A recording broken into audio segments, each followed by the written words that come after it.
I feel a little bit like coming from another planet because I I'm not an advocate, or I don't make indexes, and I basically a political scientist trying to learn something about media. But what strikes me in this discussion is that you assume a lot of things. You might be right, because if you listen to me, I complicate things so much that you wouldn't be able to do anything. And in particular, justify your salary, you know.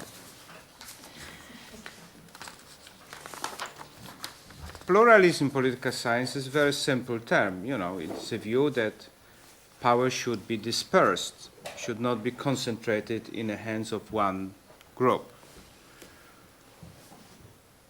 But it assumes two things which are normative. It assumes that diversity is good for society. And it assumes that autonomy should be preserved of various groups, whatever, you know, religious, professional organization, ethnic minorities, and so on. Yeah? These are normative assumptions. Could be questions.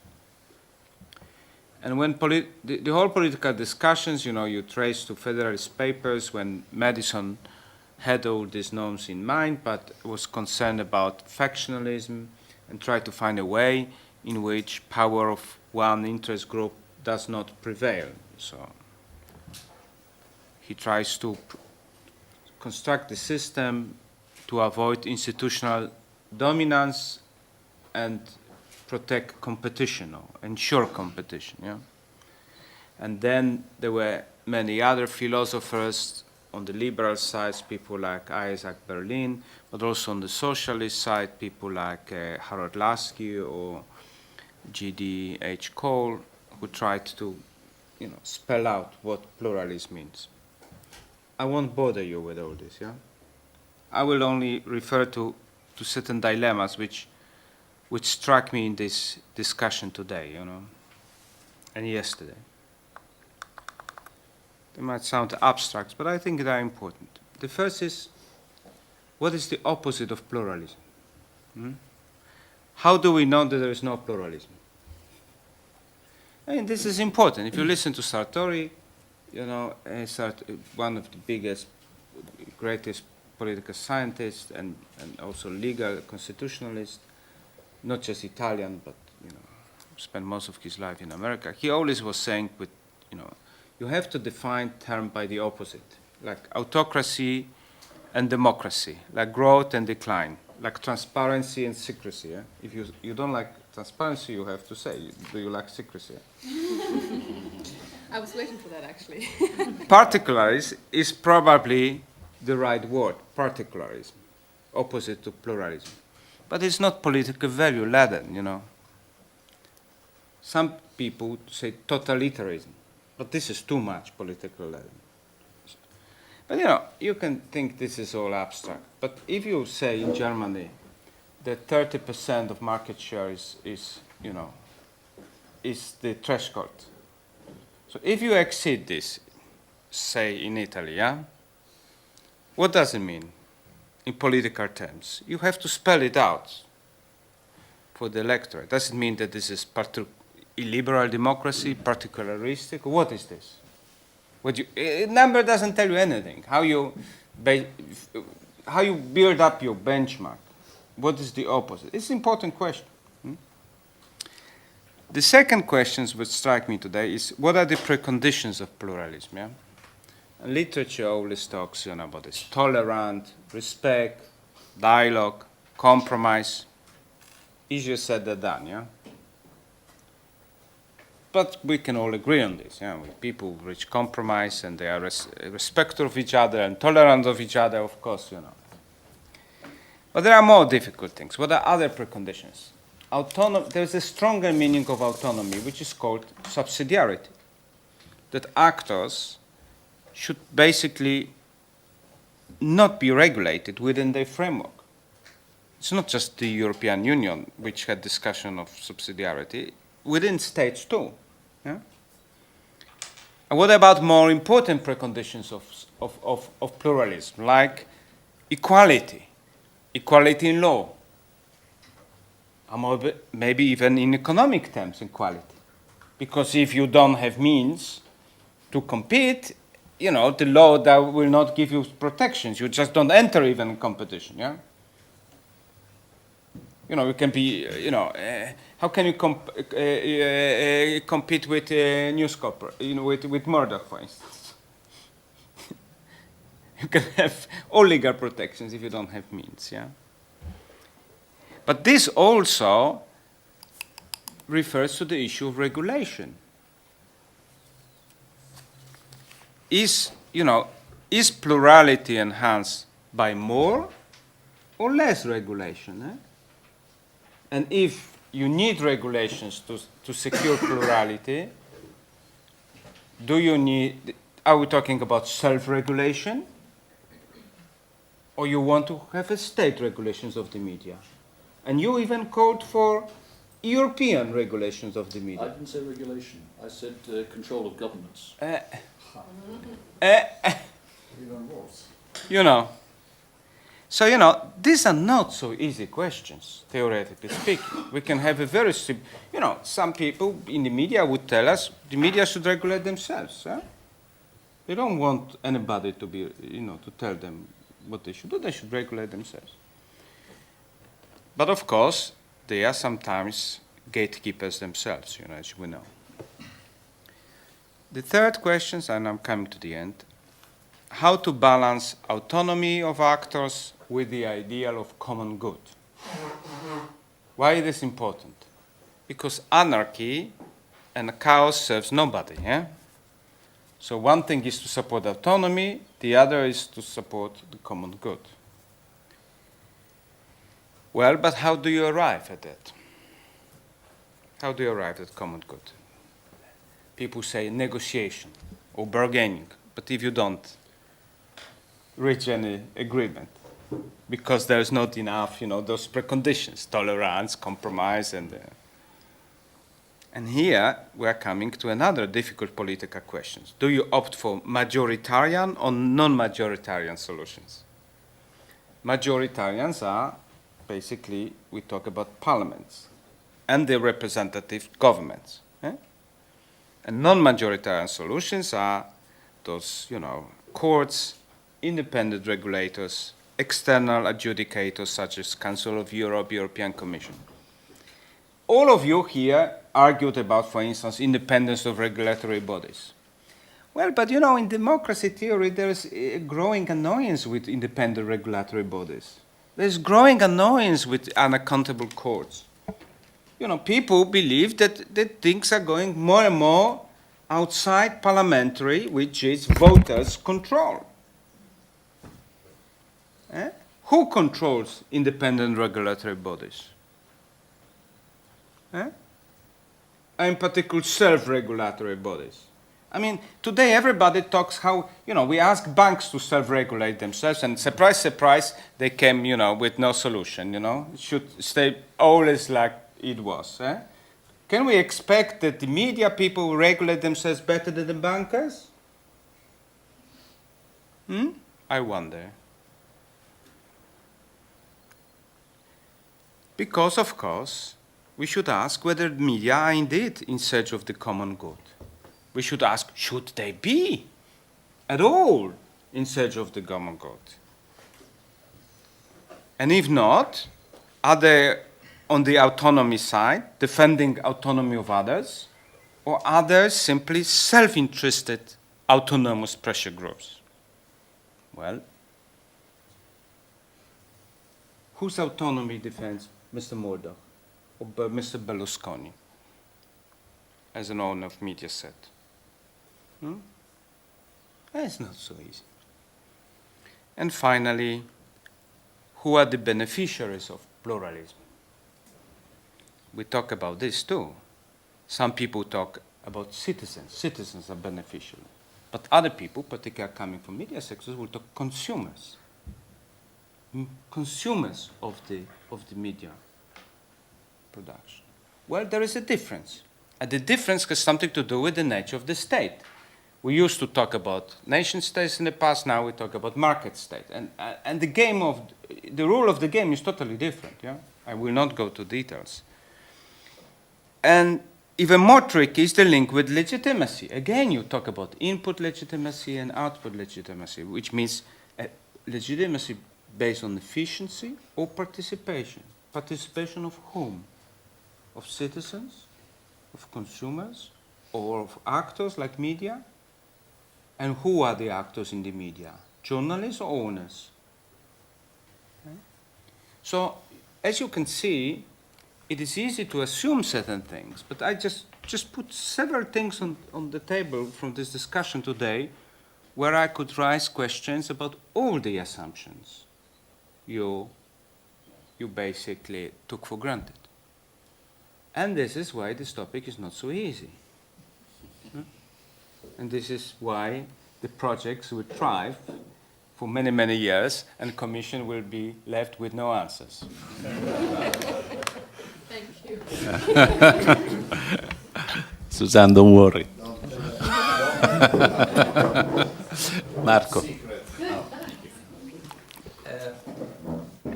I will go on over young reflection, and I will try, with some brief observation, to build some link between the pluralism concept and economic concept. We used it in this two-day debate, pluralism, media freedom, media independence, diversity.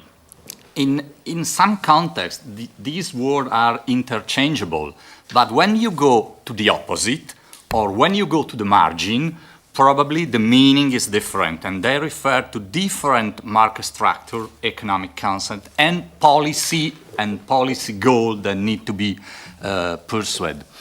Let me try to group this word in three different areas. The first area is that we want many different sources, voices for the users and the citizens. So we want that people have many different point of view, voices, speaker, and so on. This refers with the demand side and the consumption. We want variety in this case. Then we need to define variety. A second group is that we speak about the ability to speak for all. We refer here to the free speech. This is more the supply side. So this second group has something to do with scale economy. If we have market with huge scale economy, there is room only for few voices, or the same voices are of lower quality, since they have average costs that are higher. A third possible, more unclear group is that we want many voices reflecting different values, group interests, and voices of society.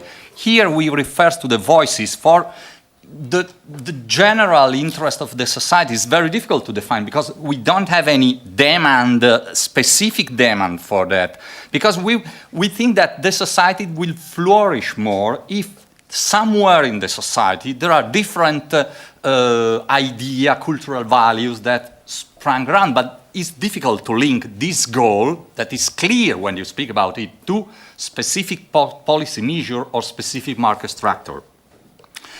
And the problem is that not all these aims can be reached together with the same policy goal. So sometimes there is a trade-off. In the economic works in general, variety is linked with competition. So the more the competition, the more the variety, but not always.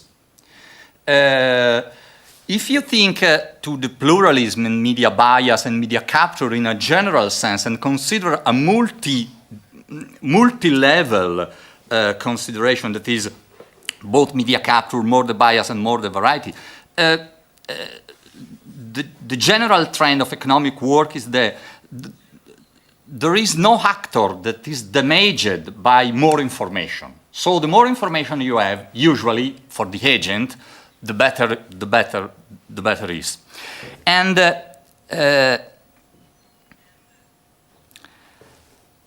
but in some sense, so the more information I can give, the better is for the society. But at the same time, variety, under some condition, there is more variety under market structure, with more market power in oligopoly or in monopoly than in competition.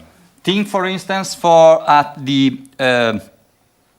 TV network in the United States, or also in other countries where there are more than one commercial TV operator that compete. If there are 2, 3, 4 competing TV networks, they try to address to the main group of the society, and they make always the same program. In a monopoly, it's easier that you have more different programs. So if you think to the product variety, but you can consider variety also from a political or ideological point of view. Also from a political point of view, if there is one specific group that is larger than the other, in a multi-channel environment, then when they compete each other, that particular group gets the more information, while the other group gets less. Why? And in a monopoly setting, you can have under some, not always, but under some condition, a larger set of variety. Let's consider media bias. Media bias can take a number of different forms. A media outlet can be selective in which issues is covered, or can be selective in what aspect of the issues is covered, or can be, this is a fact bias, or in the way the fact are presented, framing bias, or how the fact is commented, ideological bias. And it's important to distinguish between the different bias, and because the policy needed to address the specific bias are different, and then you need to prove under which condition each bias is more, we are more probability to find that specific form of bias. In general, the issue bias there are some work that proved that the issue bias tend to give more information to the larger group, to the target audience of the advertiser that receive more and precise information, to the target that want to consume newsworthy issues that are less costly to produce. Therefore, if you want to make more equal access, sometimes you need regulation, sometimes you need subvention, but if you find that you need subvention, then you have other problems. If you want to subvention a specific area of information, how to choose it? How to choose which minority to go to speak? It's not an easy problem. In general, the media bias you can consider the media bias with a supply-side story or with a demand-side story. In the supply-side story, a media owner or a media organization, in the end, sacrifice profit in order to slant ideological position. I am the owner, I have a particular ideological position, and I do not maximize my profit in order to make that position gain. Because if anyway I maximize my profit, from an economic point of view, there is no problem. In some way, you can consider the situation in a situation where you sacrifice short-term profits in order to get long-run profits. But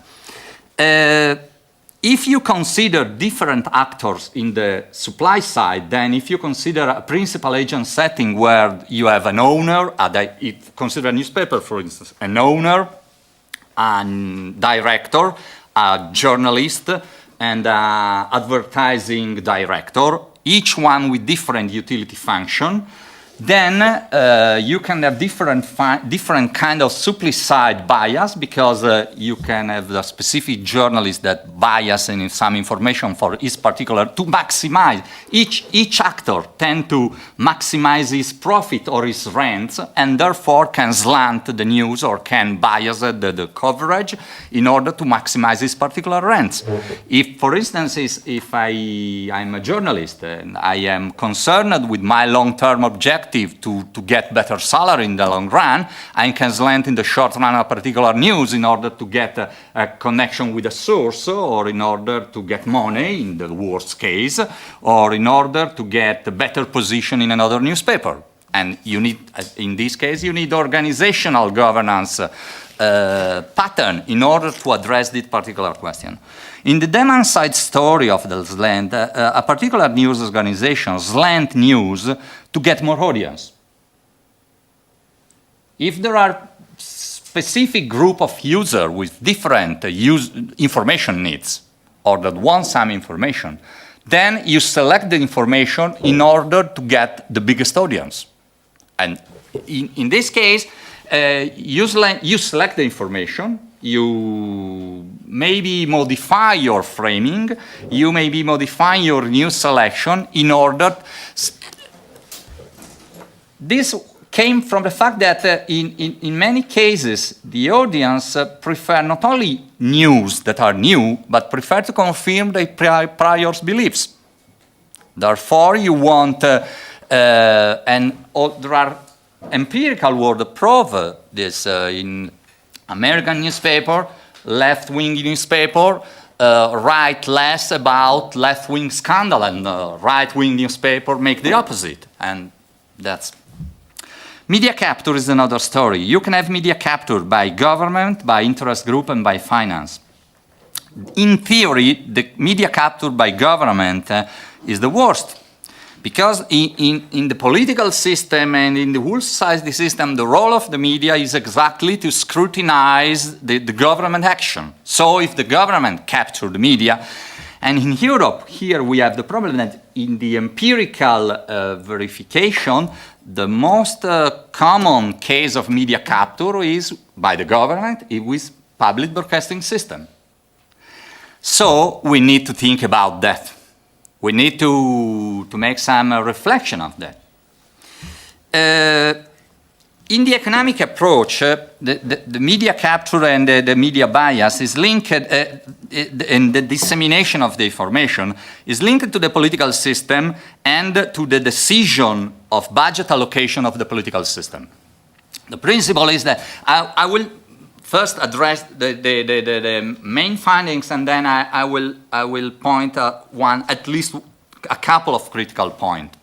The basic idea is that in a principal agent setting, the citizen, the agent, are always better off with more information, since with more information it's more easier for her to select the right politician in the next election. But obviously depend on the political system. And if the politicians are more scrutinized by the citizen through the election, and the citizens are more informed, then the politicians behave better. There are some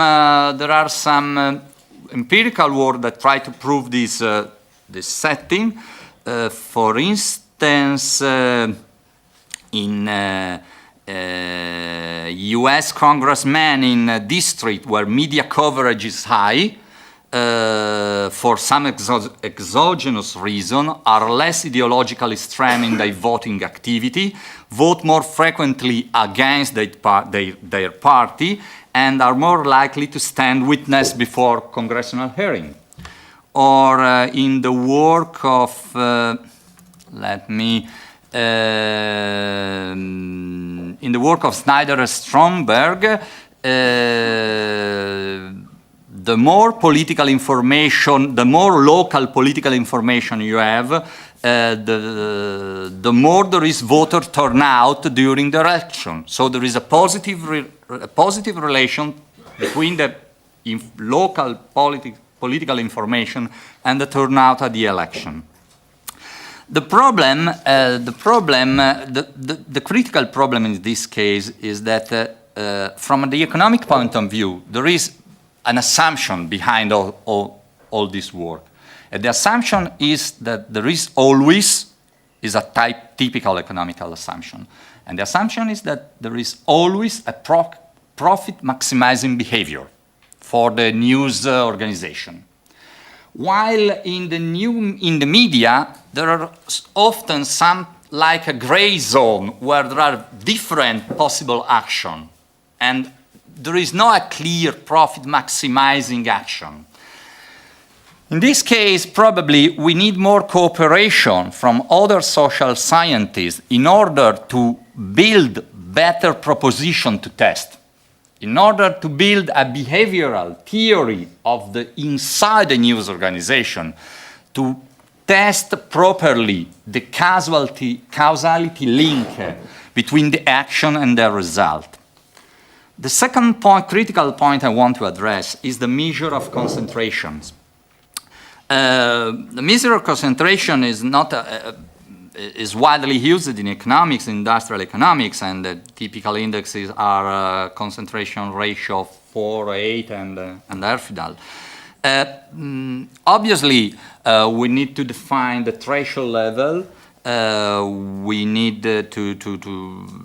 that is a convention. That typically there is no threshold level, a right threshold level. But in my opinion, the more critical point in using concentration ratios is the market definition.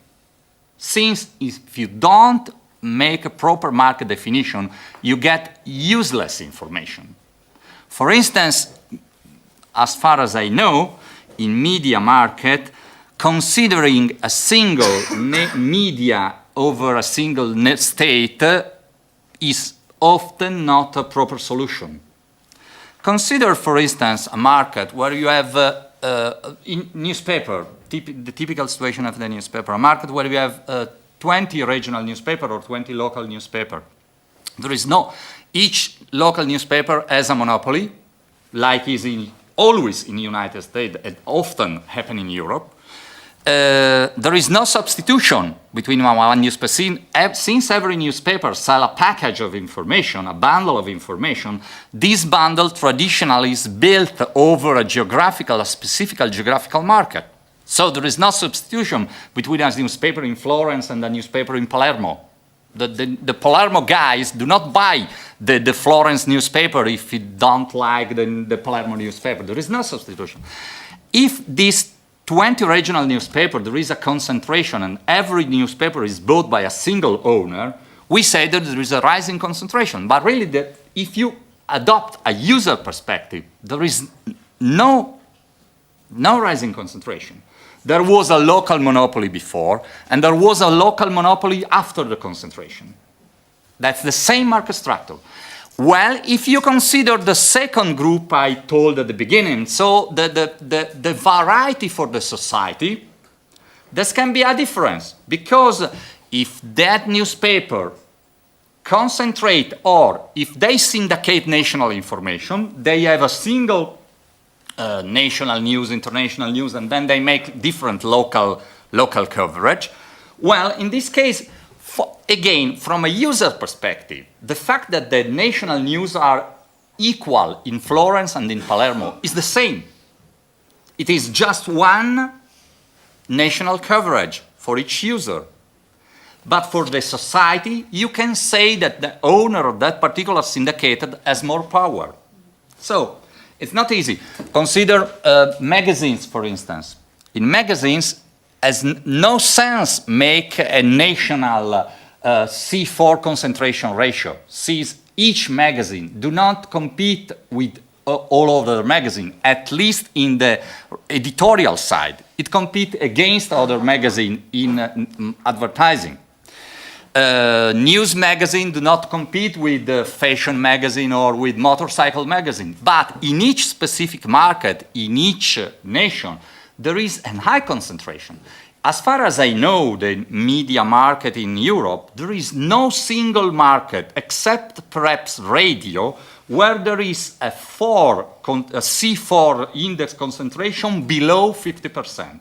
There is no, in national television, in every market is above 50%. In the newspaper, if you consider proper the market definition, the leading newspaper is usually between 40, the single leading newspaper is usually between 35 and 60% of the market when it has no a full monopoly.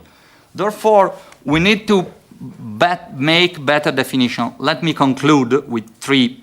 So, in general, we need a proper market and competition analysis in order to measure concentration. We cannot use indices on a national basis because it's useless.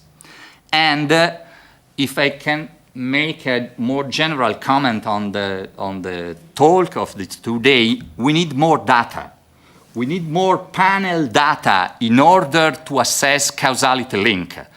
It is beautiful that there are so many research that practically go everyone on the same thing. They go to one stage and say, well, how many newspapers? Well, how is the broadband?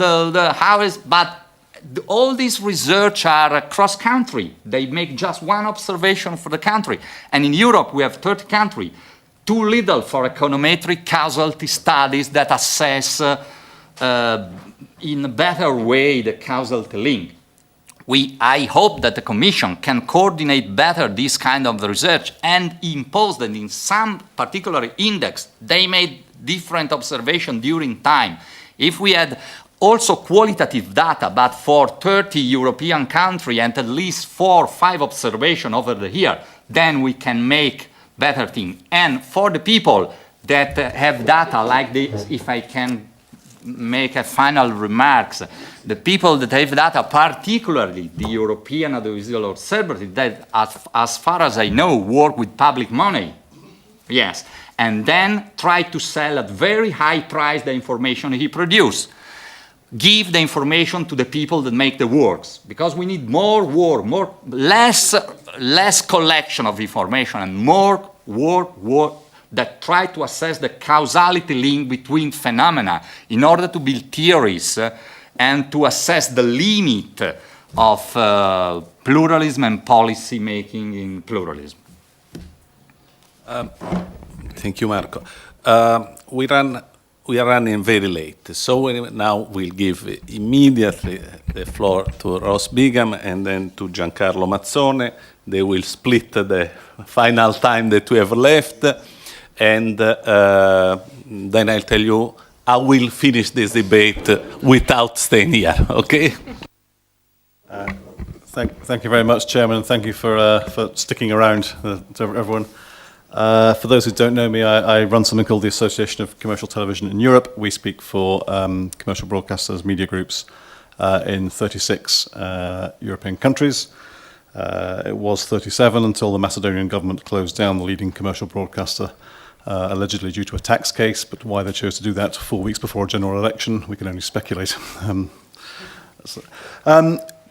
Inevitably, we have a different starting point to much of the pluralist discussions, not just because there's a natural tension between media groups who, like any other business, are charged with return on investment and growing market share to shareholders, and those who wish to see regulations constraining that's easily dealt with. I think the bigger stumbling block for us in intervening in these discussions is that broadcasting, or at least commercial broadcasting, is very, very quantifiable and micromanaged. All, whatever it is now, 8,000, 7,000 broadcasters around Europe, all of them have a license from usually a national regulatory authority, sometimes from a government. And in that license, you'll have certain obligations. You'll have to have a 30-minute news program in peak time, defined as being between X and Y. You'll have to have a certain amount of original content. You'll have to have a minimum amount of European, of independent production. You will be obliged, on pain of losing your license, not to have more than 12 minutes of advertising per hour, etc., etc. All of these obligations are then monitored, not just by national regulators, but also by the European regulators. One of the few advantages in this system is that at least we know when we're compliant. You can measure, and we all have software that tracks it. You can measure whether you have enough hours of independent production in your schedules, whether you're compliant with the advertising regime, etc. And all these things are then sent to national regulators and on to Brussels, and presumably someone reads them somewhere.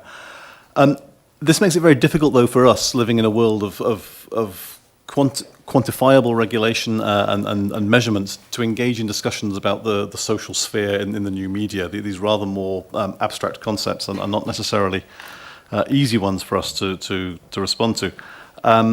And I was quite encouraged, therefore, by a comment from Konstantina yesterday, who talked about the need to add a third criterion, which I think I've written down right as being exposure diversity, alongside the traditional ones of internal and external pluralism.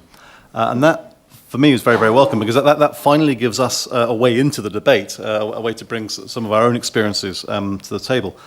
Just for one example, news provision, which is what ultimately this is all about. In terms of news provision, there are now 162 dedicated news channels around Europe.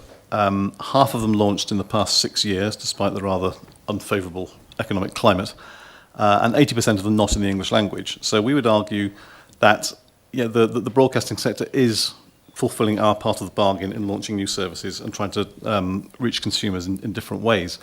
It doesn't for one moment mean that we think we've fixed the pluralism discussion or the plurality discussion, but it does, I think, we would argue that launching new services and finding new ways to reach consumers, it's what we do. It's what we do best, and it's the contribution we can make to this debate. I also think that we probably don't think enough about the way that this new way of... there's a lot of thought about how the internet changes pluralism discussions, probably not enough about how the sheer number of broadcasting channels may have shifted things. Just to give you an example, sorry, it involves a bit of a ramble back to when I was still at school, but the media coverage of the Falklands War in 1982 was very interesting, because it was very, very tightly managed, partly because of the nature of that conflict, which was a naval conflict. But all the broadcast footage, there were only 2 television channels in the UK at the time, all the broadcast footage was actually filmed by and pooled by the Ministry of Defence, and therefore pre-vetted before it was allowed to be shown. The newspapers were operating under perhaps even stricter restrictions. There were no photographs of the conflict in British newspapers for the first 6 weeks. There were literally artist impressions, artist sketches of what it was like on the ground going on. Now, ironically, that didn't prevent there being some fantastic journalism and a very lively political debate about the rights and wrongs of the conflict. But if you fast forward 20 years, when the UK is next involved in foreign adventures of military nature, the Iraq War, the media landscape has changed completely. We still have the established broadcasters and the established newspapers. You also have embedded journalists. You have bloggers live from Baghdad in one well-known case. And for our point of view, for the broadcast point of view, alongside the established players, BBC, ITV, you had a whole range of dedicated news channels with, let's be honest, different perspectives. On the main satellite and cable systems in the UK, you could watch the editorial perspective of Fox News on the Iraq conflict, and then going through 9 or 10 different other channels, you get to Al Jazeera. Again, it doesn't mean we've fixed pluralism. We're not saying, aren't we great, we've fixed it. But it does mean that the term of the debate has shifted. And a question which I haven't made up my own mind about is, what does this mean for the long-held notions of impartiality in broadcasting? Are we now moving, at least at the, maybe never for public broadcasts and maybe not for the national commercial channels, but for everyone else, are we moving to more of a newspaper-type market where you can pick centre-right or centre-left perspectives as appropriate, which will be a radical change, certainly for the UK media market. So that's a bit of background about where we think we can possibly contribute to some of these discussions. Let me say again, we don't believe that we've fixed the pluralism problem by launching new channels, and indeed it's an established political and academic consensus that increased consumer choice does not equal necessarily media pluralism. Therefore, clearly something else has to be put in, alongside what we're doing anyway. And I guess there are 2 main routes you could go down, the political legislative route or the academic research that we've been talking about today. Just to give you an example of why we still have problems with the idea of a legislative initiative at European level. On the plane on the way down here, I was reading the amendments tabled to a report by Mr. Migalski, as a Polish MEP, from a party with a pretty patchy record on media freedom. But anyway, he's issuing a report now on media freedom. I think the background to this is to do with the situation in Belarus, which concerns him. And his amendment, the amendment, there were over 70 different amendments tabled to the Migalski report, which was just about classic media freedom issues. There were amendments tabled on bridging the digital divide, on journalists' employment contract, on net neutrality, on the role of the digital terrestrial as a platform, on whether broadcasters were covering European Parliament debates enough, on online ethics, on copyright, on the role of national regulatory authorities, on the media pluralism monitor, you were in there as well, on protection of journalist sources. There are about 15 amendments singing the praises of public broadcasting, so Giacomo's been busy talking to MEPs, or somebody has. And I think that now, all of these, well, some are more important than others, but all of these are legitimate issues for discussion. The problem is, you try and do that in a European context. You've got, I think I listed 12 different discussions, things that were tabled for amendment. In each of these 12, you effectively have 27 national debates going on. So the question of net neutrality is different from the Dutch market to the Italian one, or the role of digital terrestrial. So you have a potentially infinite number of discussions to have if we're looking at ever European regulatory intervention in this area. Coming on now to the other alternative, which is the more academic research. My starting point is more positive than many people towards the media pluralism monitor. I well remember it was described as a monster when you first presented it, Peggy, by the newspaper industry. Our view has been that it's actually a very good piece of work which fulfills the terms of reference that it was asked by the European Commission. I think we would share the scepticism that can never work in practice. But I do wonder if it's seen as a package with the work that Christina presented, the IndieReg report, whether there might be something of interest there for some member states. And just to clarify, the commercial broadcasting sector, it may be slightly counterintuitive. We were actually on record during the audiovisual media services debate as being fully in favour of the idea that there should be an obligation for all member states to have an independent broadcasting authority. So there was some talk earlier about media self-regulation, but I think for the moment that's for the online and press sector. I don't see that coming in the broadcasting sector in the next 10, 15 years. So, we unlike the public broadcasters who didn't support it, we were actually very much in favour of having that imposed as an obligation on all member states, and we would have gone further and actually had some criteria for how the regulation should work. So I think there probably is some more that can be done, perhaps in bringing together the two studies. Two points to finish up on, both very sort of general, speculative ones about the future. Firstly, a general comment. Going right back to the start of the day, yesterday, you introduced us all, and you said that the centre was established to investigate, and I wrote it down, the demand for media pluralism from audiences and from civil society. It struck me as rather strange you were differentiating the two, because surely the audience and civil society are kind of interchangeable. But I was then following up from a couple of points that Judith was making. Firstly, about the commenting on newspaper articles, and you said there were 25, 28 pages, doesn't matter. It's quite impressive, but it's still fewer than 1,000 people, probably. So in the context of the combined print and online circulation of The Guardian, it's still a very small minority which is actively participating in and shaping the discussion. And you were then went on to say you were a transparency skeptic, which I have to say, in a related field, I'm a bit of a media literacy skeptic, because I think it's often proposed as being the sole solution for all media governance issues. I do wonder whether, exactly as you said about transparency, I think media literacy we'd end up. I think there's a danger we're going to end up super serving a sort of concerned class of people, and rather neglecting what is still, as Mr. Zanini said earlier, still a mass medium par excellence of classical broadcasting. And my final comment, like William, I wanted to pick up on Rupert Murdoch's comment this week about the newsprint business, the dead tree model of newspapers had 20 years maximum left in it. Bear in mind that Rupert Murdoch is probably one of the most fervent. He's a newspaper man at heart, and if you compare him with other media CEOs, he's probably one of the sort of last bastions of defending the print model. So for him to say that, I think it clearly is now time for the newspaper groups are obviously thinking about the shift to an all online model. If that's correct, and if we take 20 years as being the standard, probably some markets will go quicker than that, maybe some of the smaller, technically advanced ones like the Scandinavians or the Baltic states. You know, in that, given the time frame it takes to devise, negotiate and implement media pluralism legislation, you know, maybe the next version of the Media Pluralism Monitor or some of the work that some of the younger researchers here should be doing should be looking at the world beyond print. Do we have or can we build a pluralism system for a post-print environment? Because if we're right, if we're looking at 15, 20 years before that happens, then the work needs to start fairly soon. So I've just given you an action plan for the next 20 years for your centre. Thank you. Giacomo, you have that. First, let me say that I've been asked to be here as Eurovisioni and not as EBU. EBU, there is Gwenel eventually that would say something for the public service broadcaster.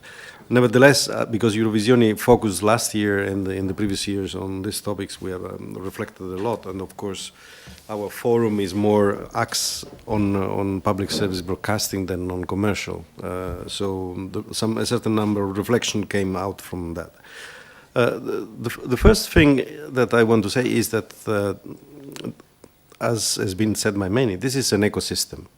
What we are trying to describe is impossible to measure one thing, because in this system, it doesn't matter if you have 30% of the market. It depends how all the variables that are in the same market are defined and how they interact one with the other. So we need to consider that the referred market, as Marco said before, is the most important thing, because you can have a monopoly in small areas and you can have a variety in very large markets.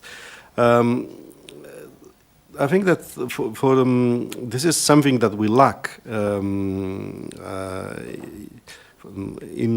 the national regulation today, that, for instance, are not considered the dimension of the market before to give to allow to have a pluralism of sources, existing sources. What we have seen, for instance, in a number of countries, in the enlargement, the accession countries, we have seen that after that they came into the European Union, there has been a pop-up of a variety of subjects in the electronic media fields. But there were no resources for feed all of them and to create an healthy system. So what happens is that this media, the printed but more over the electronic media, has become tools for pressure and for serving other interests that have nothing to see with the media. And this explains why, as Marco said before, sometimes ownership are not looking for profit, because the profit are not related to the media, but are related to something else, to the pressure that they produce, to the market that they create, and so on. It's not by chance, for instance, that the new trend in the southern countries of the Mediterranean border, now the Islamic moderate parties are looking for talking of privatization of national state broadcasters, because they think that they could serve better their interests through private ownership instead than having a confrontation within a public sphere. So I think that the only key that we have to identify, or one of the main key that we need to identify, is that for the European model of civilization, the public service broadcasting is the benchmark of the system. If we consider that this is this could be the measure, this means that we need to create conditions for ensuring and reinforcing the independence of the public service, because the hijack by the government is one of the easiest risk that you have in this kind of a situation. But if you have if you ensure that proper resources, proper structures, and proper regulation and guarantees exist, this automatically will create a benchmark for the rest of the system. If it doesn't exist, then the risk of going in all direction and having not proper pluralism situation is very high. Going to another level of problems, new media. This morning I was very interesting listening to Judith, the wonderful world of the two ways communication. I'm working with internet governance since long years, and we have this kind of discussion every time in many arenas. There is a big problem that I want to underline and to address to the European Commission especially. That is the fact that in the new media world, there is a shift of responsibility from the EU to other actors that are out of the EU and are not obliged and not kept at any regulation of the EU. So when we talk of social network, you were talking about China, but I was astonished when at the last Internet Governance Forum in Nairobi last year, Ed Vaizey came and said that for him, the fact that they obliged Facebook to give to them the name of the people that was asking for rioting in Brixton, etc., and Facebook gave them the IP address that means the names, this was considered as perfectly normal. But this was possible because Facebook is based in the US. Because according to EU law, you cannot do so. So there is something that I think that is very urgent to be considered from the European Commission viewpoint, especially because with the hybrid television, the connected TV, this schizophreny of responsibility is coexisting in the same tool. So on one side, we cannot show before 8 o'clock as broadcasters anything that hurts the innocence of our children. And I have grown-up children, so I have doubts about the innocence. But the problem is that at the same time, they could receive whatever. My son, 18 years old, showed me RedTube. What is RedTube? I don't know what is RedTube, but he knows very well, and he showed me on a connected TV. So, on the same side, we are protecting whatever. No, me neither. You probably don't have an 18 years old. Let's measure in how long. Let's measure in how long he will learn you something about that. But there is this schizophreny that needs to be addressed because we have a big problem there. Because when you have two different measures that applies to the same tool, and now is becoming the same tool, usually what happens is that the tightest regulate or those that are tight regulated disappear because the others they have no regulation at all and they are free to make whatever they want, or it means that the tighter regulation will disappear and there will be a unique regulation for everybody. This kind of a debate the other day in France when there was all this discussion of this CSA freighting the Swiss and the Belgium, saying you cannot distribute the results of the exit polls until or the declaration of people outside of the polls until the end of the vote. And the Swiss, as well as the Belgium, they said, who cares? We will put on our website. And then the debate started within our newsroom of the broadcasters to discuss what we have to do. In France, even, we will stick to the rules, or we will go for our instinct of journalists that we will provide immediately the news as they are available. There is, there again, a conflict of interest between the loyalty to the right to inform the citizen as soon as possible, but also the right to protect the citizen from being influenced and exposed to opinion that could try to go in a direction or another. And there, the point that has been raised by many, the differentiation between citizens and consumers is fundamental. I think that if there is a need for regulating and a need for protection, we have to protect mainly the citizens than the consumer. Protecting consumers is the US approach, where they have a world of consumers. Our European model is based on a world of citizens.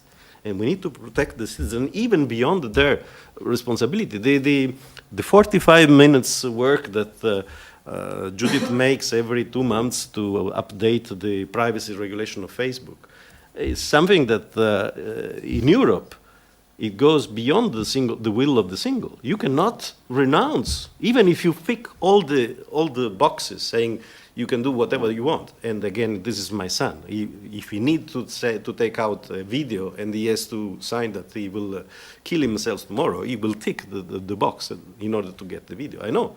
But the European approach is that we need to protect citizens against the will, and they cannot renounce a certain number of fundamental rights. And this is our duty to continue to ensure this kind of protection. There will be tons of things that would have to be said, but looking for the appeal that comes from the Commission for concrete proposals for the high-level group. There was a discussion with Commissioner Fule some months ago that we had about the accession countries, all the negotiations that are going on with accession countries.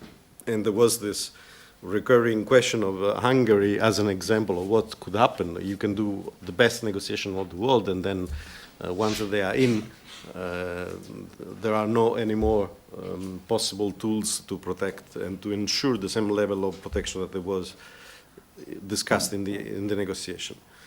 Some ideas, some hints came after this discussion. One, for instance, is that when you discuss with the accession countries, the chapter about the fundamental rights is not a chapter that can be closed. It's a chapter that has to be open until the very day, because if the regulation will be modified after that the chapter has been closed by the autonomy of the country and the government, etc., this could hinder the whole process of accession that we are discussing.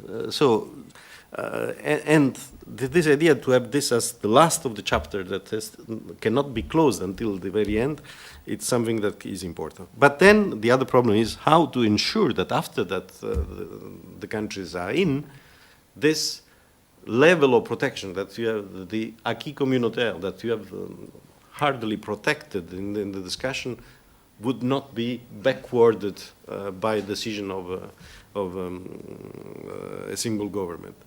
There is a debate going on now in the southern Mediterranean countries. For instance, next week there is the UNESCO World Press Freedom Day in Tunis, and we will go there to discuss about constitutionalization of certain questions, like the right of the citizen to be properly informed, like the existing of a public sphere in the media, etc., etc.